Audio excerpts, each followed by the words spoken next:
Muibi. Ya. Kalau kata orang indigo, katanya hati-hati kalau ngelihat atau papasan sama sosok laki-laki yang pendek, gemuk, berbulu tebal, dan kepala botak di sekitaran rel kereta api. Kenapa? Karena katanya sosok kayak gini tuh bisa jadi wujud dari setan budek. Oh, baru tahu gua. Iya, ini tuh sosok setan yang bukan berasal dari jenis jin, tapi dari jenis hantu gentayangan yang katanya nggak terima karena dulu tuh mati ketabrak kereta. Nah, kenapa harus hati-hati? Karena kayak namanya, setiap orang yang jadi korban tuh bisa jadi kayak ditutup pendengarannya pas ngelewatin rel kereta api.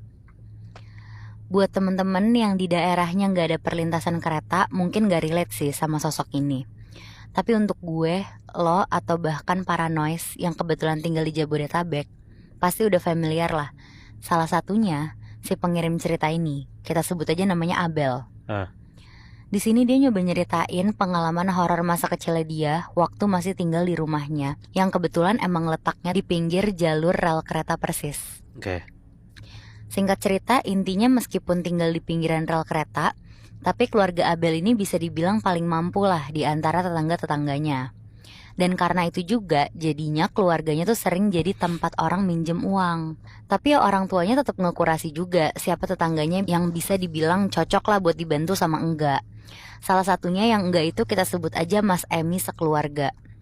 Kenapa gak cocok buat dibantu? Karena dasarnya Mas Emi ini minjem duit buat bayar utang judinya dia. Sebenarnya sih kasihan, tapi ya mau gimana lagi kan takutnya jadi kebiasaan kan. Betul. Judi lagi kan. Sampai ada satu sore menuju maghrib gitu, orang tuanya Abel tuh kayak tiba-tiba keluar rumah aja, gak tahu kemana ninggalin Abel. Gak selang lama dari situ, tiba-tiba ada yang ngetok pintu rumahnya. Dibukain nih sama Abel. Dan pas dibuka, ternyata di depannya ini tuh ada Mas Emi sekeluarga. Di situ ada istri sama anaknya yang masih kecil. Udah berdiri, terus mukanya melas banget. Sama Abel disuruh masuk nih, sambil dia nyari orang tuanya dulu. Nah tapi jujur, hawa di situ tuh udah kayak nggak enak aja katanya si Abel. Mas Emi keluarga ini tuh kulitnya udah kayak abu-abu, pucat, terus bau agak busuk gitu. Anjir. Tapi pas Abel mau pergi buat nyari orang tuanya, katanya tiba-tiba tangannya dia tuh ditarik kenceng gitu sama Mas Emi sekeluarga, kayak ditahan buat pergi lah. Mas Emi di situ cuma teriak-teriak melas bilang, "Tolong jangan pergi, saya mohon tolong bantu saya.